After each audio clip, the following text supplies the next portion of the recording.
Good morning, good afternoon, good evening. Welcome back to the latest episode on Lest We Forget Historical.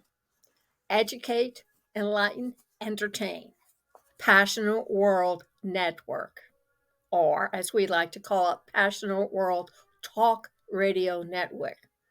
And on today's episode, March 29th, 2024, we're going to discuss if Trump should become president and declares himself a dictator on the first day of his elected office, will America lose its democracy? Better yet, should we topple the Statue of Liberty since it would no longer represent the country? Today, we're going to have two sources. One is from a respectable news station, and the other is an opinion. And I invite you to please comment and provide us some feedback. pwrnetworkllc@gmail.com or text us at 484-364-1032. This is your call to action, and it will be repeated at the end of the episode. One other thing, on April 2nd at 7 p.m. and on April 5th at 4 p.m., PWTRN is holding two webinars: Empower the Voice, Unlocking Your Podcast Potential. You will learn about and get a taste for the 3 C's of communication, the art of the interview, and mastering interpersonal people skills. So please join us. Did I mention it's free? The only thing that you need to invest is your time, and bring a piece of paper and a pen so you can take some notes. I guarantee that you will want to. Down below is where you need to go to register. Now, on with the show. President Joe Biden said when he gave his speech on January 5th, democracy is on the ballot. And he was alluding to several claims that a second Donald Trump term could pose an existential threat to American democracy. Let's face it, when Caesar crossed his Rubicon, he wanted to be dictator. When Trump crossed his Rubicon, he now wants to become dictator with the idea that he will pardon everybody who rose in insurrection against their country after taking a loyalty oath at birth to become a citizen of the United States. You do have a responsibility as a citizen of the United States. Oh, I know it's not taught openly, and that's something we will probably get into down the way. But think about that. When you're born in the U.S., you're given immediate citizenship. They have exiled people for less. Isn't that what Mr. Burr was infamously stated, that he betrayed his country when he shot someone in a duel? Excuse me, the name escapes me. Head of Treasury? Yes. Well, now, of course, Trump denies the change and the charge, but we all know that's fake, quote unquote, information. He's been saying it every time he gets in front of an audience. He can't keep his mouth quiet. Now, Trump did tell Fox News with host Sean Hannity that in December he won't be dictator if returned to the White House, except on day one. Really? Is that like Hitler saying, well, after I invade Poland and Hungary and France and bomb the shit out of London. I'll only do it for one day and then I'll revert back to my meek, mild, artistic side? Did Stalin say that? Did Mao say that? If they did, I didn't hear them quite clearly enough. The news source Newsweek has spoken to several experts in democracy and political processes and found it contrasting with what Trump victory in November would mean for our U.S. democracy. Like I said, it's time to haul down the Statue of Liberty. While one political scientist described it as a uniquely credible threat, another said America's institutions are more resilient than many give them credit for. Truly, how resilient were our institutions when the mob of people that Trump stirred up in January assaulted the Capitol, killed a couple of people who were just doing their job, and were going to hold the political candidates as hostages to get what they want? Really? We weren't any resilient about that at all.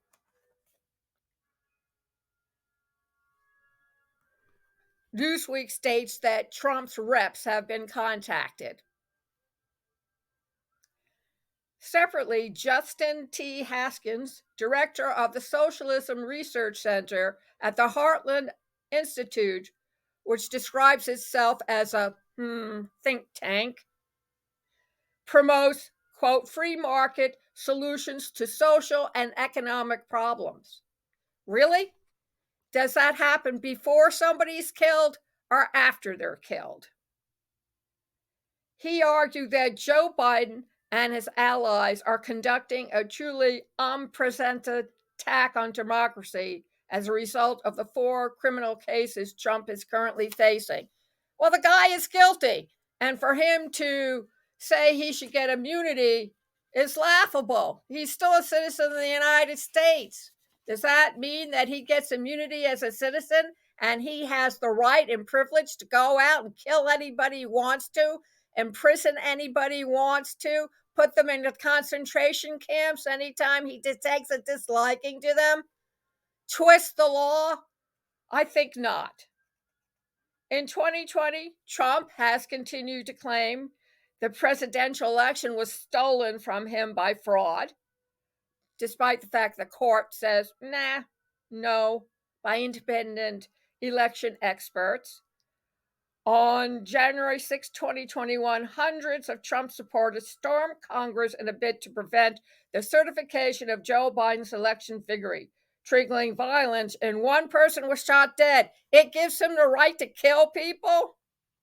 Because, listen, folks, if Trump becomes president again, he told everybody he's not leaving office.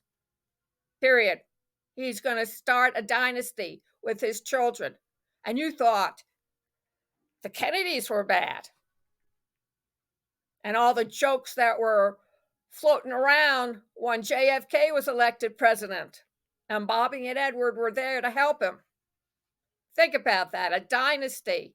Instead of the Caesars, it will be of the Trumps. Should we just put triumphant on after Trump? Trump is facing charges both federally and in the state of Georgia over allegations he acted illegally in an attempt to overturn the 2020 election outcome. He pled not guilty to all courts and has alleged the cases against him are politically motivated. Well, Mr. Trump, storming the White House was also politically motivated. So is there a difference here, or is it relative? He said, what makes Trump a uniquely credible threat is that he keeps doing what he says he will do. And what he says he will do is what contemporary authoritarians do. He promised to call into question any election in which he was not the winner. Sounds like Putin. Go to the poll and vote for Putin. And if you don't vote voluntarily, we'll send the army with their AK-47s to force you to vote to put Putin back in office for the next 8 years. That's a democracy in progress, right? And then he did exactly that, trying to cling to power by pressuring officials across the country. He failed, but nothing about his behavior since then suggests he wouldn't try harder next time. He said he would exterminate the vermin that are his political opponents. Does that sound like Stalin or Mao or Putin with his latest? Put somebody who opposed him into a concentration camp in Siberia, and then whoops, he mysteriously died. During a November 2023 rally in New Hampshire, Trump pledged to root out the communists, Marxists, fascists, and all the radical left thugs that live like vermin. Does that include his supporters? Oh, yeah, the right wing. Getting my left and right mixed up. Sorry about that. Although he didn't really say he was going to exterminate them. Now he'll probably put them into forced labor and make sure they pick up all the garbage and plastic that litters the United States. We go back to the chain gangs again. Bateman said the people around Trump have been devising for all to see plans in which they massively reinforce the power of the executive and then use this to attack political organizing by opponents. His allies are circling the universities looking to squash dissent. Sounds like we're in, Red China, which is exactly what they did in China, and in the Soviet Union, which now calls itself Russia. At least with the Soviet Union, you knew it was a compilation of a lot of different smaller countries all together, like the United States, for example, but now it's just called Russia. Talk about narcissism.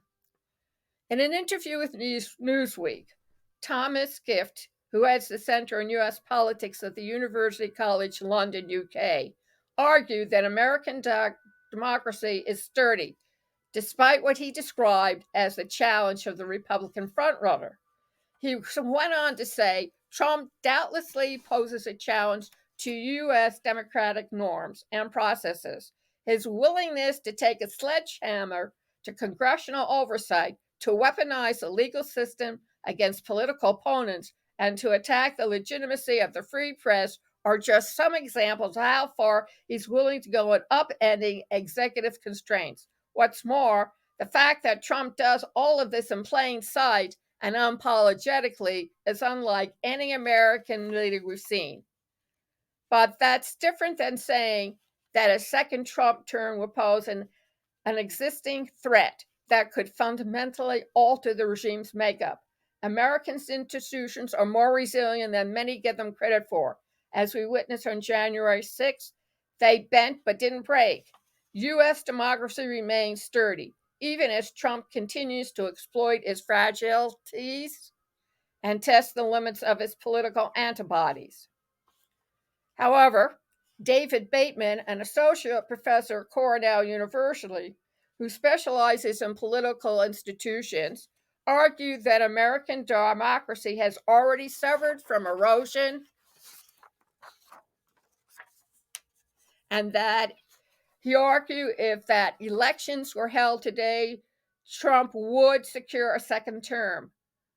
But he questioned whether or not he would remain truly free and fair. He said, does that mean if Trump wins in 2024, we won't have elections in 2026 and 2028? Would there still be opposition and opposition victories in other elections? He says, of course. I doubt it. If you put around the polling places the federal army with AK-47s and other advanced technology and weaponry, I doubt people will go to the polls and vote. And since Trump is adamant about getting rid of mail-in votes, the hell with the seniors, the hell with the handicapped, the blind, or the cripple, who usually do use that avenue so they can also vote. He'll get rid of at least a third of the vote that way. So only his people can vote. You really need to think these things through, citizens of the U.S. If we lose the distinction of being a democratic nation, How are we going to be rated in history when somebody else takes over and takes a look at our past and see that in the year 2024, we became a dictatorship, just like Rome did under Augustus Caesar? Think about it. There is a time when you need to be held accountable and responsible for your behavior. Haskins, who is also the editor-in-chief of StoppingSocialism.com, told Newsweek it is Democrats and not Trump who threaten American democracy. He said, and I quote, Joe Biden and other prominent Democrats are claiming that democracy is on the ballot in November if Donald Trump is the Republican nominee. That's true, but not in the way the Democrats allege. Joe Biden and his allies are conducting a truly unprecedented attack on democracy by prosecuting their chief political rival in the midst of a campaign. I cannot imagine an American president engaging in a more overtly tyrannical attempt to undermine the democratic will of the people. Really? Well, he doesn't know his American history very well. When the corruption was going on, Tammany Hall, it was a lot worse. Tippecanoe, how quickly everyone forgets. Now, Trump has been charged in 4 criminal cases over allegations he orchestrated the payment of hush money to a porn star, mishandled classified documents, and broke the law attempting to reverse his 2020 presidential election defeat both nationwide and in the state of Georgia specifically. He has pled not guilty to all charges and has said the cases are part of a witch hunt against him. Well, he's not a witch, he's a warlock.